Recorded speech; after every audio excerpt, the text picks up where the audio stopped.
and you got some of the finest alpine tundra anywhere in the 48 lower states.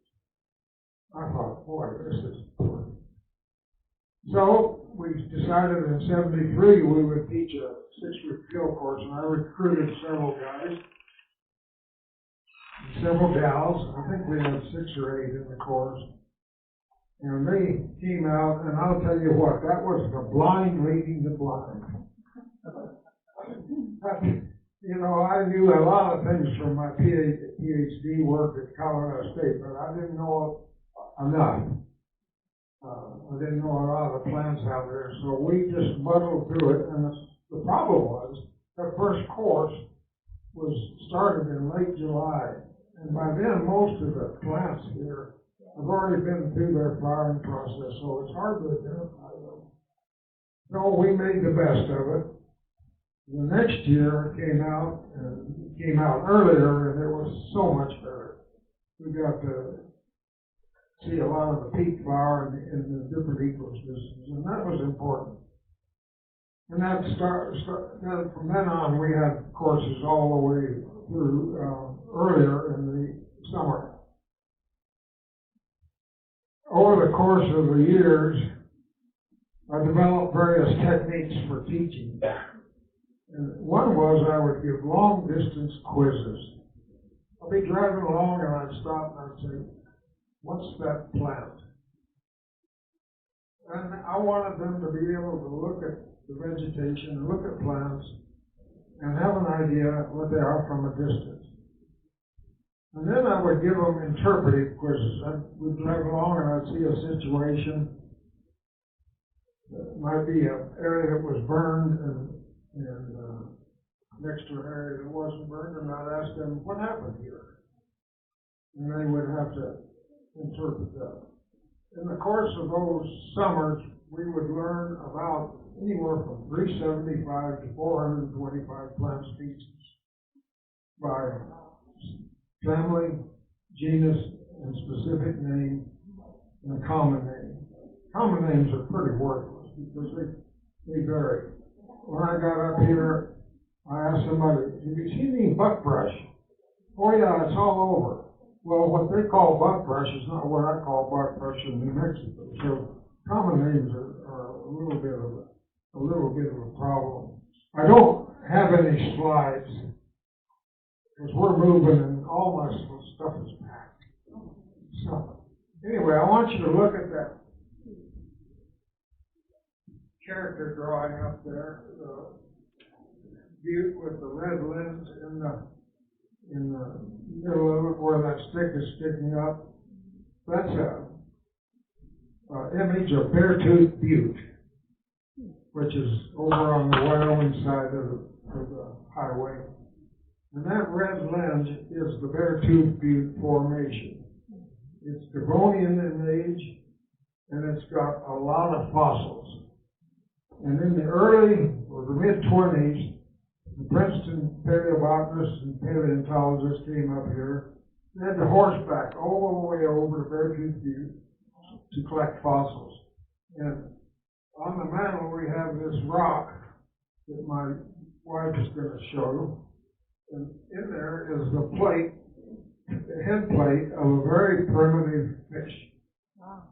Well, those fossils encouraged a lot of research and development. We had a student at SIU that went up there and studied the fossil ferns. So what that is an old either estuary or stream channel that was filled in after it cut through the other formation that it's in. And I tell people that I probably wouldn't be here today if that Beartooth Butte Formation wasn't there. Because that's one of the things that brought the Princeton paleontologists and ecologists out here. And when they came out here, they camped up at Camp Sienna, they camped down here at Rock Creek.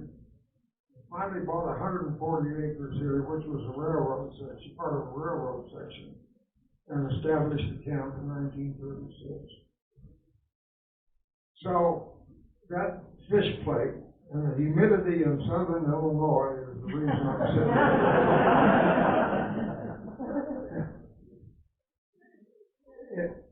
here. In the course of teaching it, we would do the course in sections. We had a desert section and a grassland section. And then we had a forest section, and a big part of that was fire ecology, because these are fire-dependent forests here. They've evolved in response to fire, and fire will always be part of their environment. And I thought it important that people understand that a lot of these plant species in the forest zone have a total adaptation to fire, totally dependent on fire. We studied the white-bark pine, which is an important pine for crotch nutcrackers and grizzly bears and squirrels. And they're under tremendous stress due to the pine beetle and the white pine blister rust. White pine blister rust is imported from, I think, Asia, someplace in Asia. And the bark beetle is native. They've been here. And the forests have co-evolved with the beetle. We had very intense discussions about the alpine. And I told them, when you go up there, be dressed for anything, because the weather can change. And I said, but I think it's important that you get some experience of what these plants go through. And so we had some not so good days up there and some wonderful days up there. Wonderfully alpine ecosystem.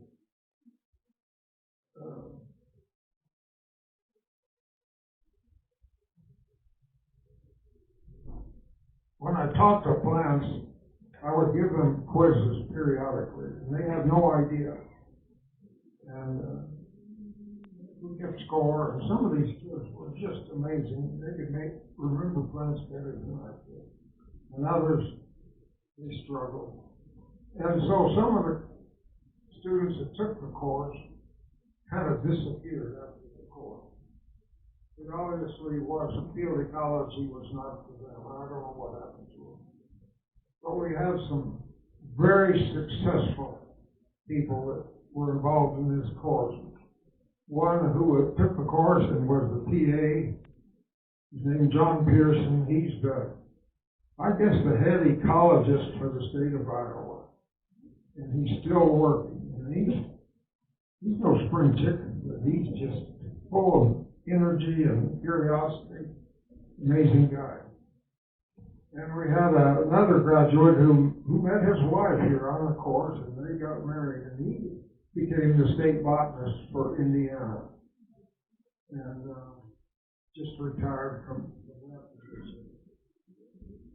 And then another one was just a PA here, but he knew plants better than any of us.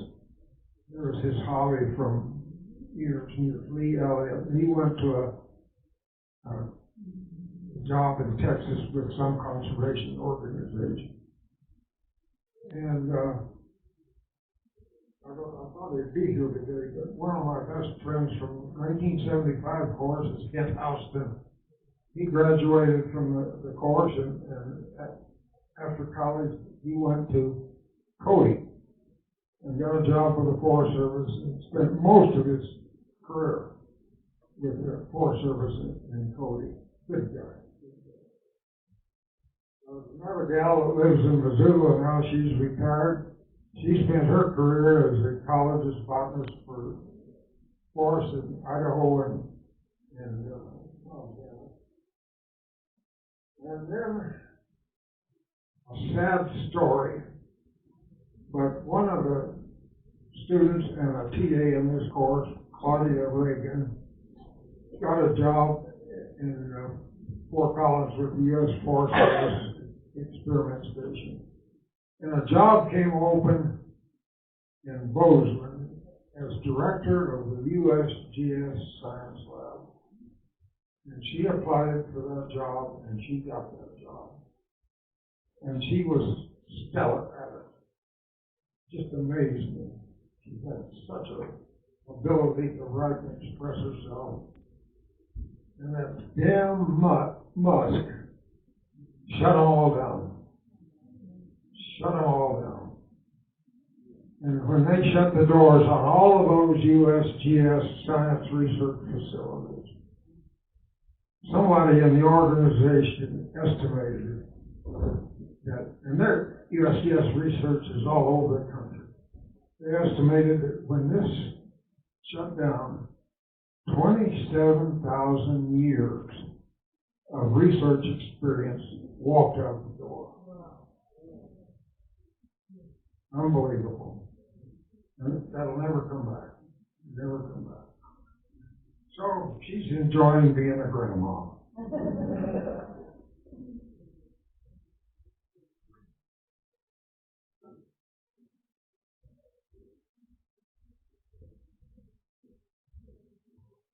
Well, I don't have a lot more to say about this. I'll tell you, teaching those courses it was stressful at times, but it was also extremely rewarding. And particularly rewarding when you saw somebody get that gleam in their eye that, hey, this is really neat. And some of them never got that gleam. So I was hoping that this camp would spend more effort to be multidisciplinary. This is a wonderful place for ecology. We've had birding groups up here. We've had mycological, or people that study fungi up here. We've had other courses that teach field ecology up here. But you know, education's changing now, and I don't know how you teach field ecology from a computer. I just don't. But these were the best times of my life. And being in this course led me then to do what they called alumni colleges. They don't have them anymore. But they would get well-heeled alums to come out and spend a week. And we have a geologist and an ecologist that took them around and showed them what's going on around here in that regard. Those were a lot of fun because you met some wonderful people. And those went on for a number of years. I did alumni colleges for Franklin and Marshall. I never did one for Princeton. Amherst, I did one for several other colleges. And so that kept me in the loop.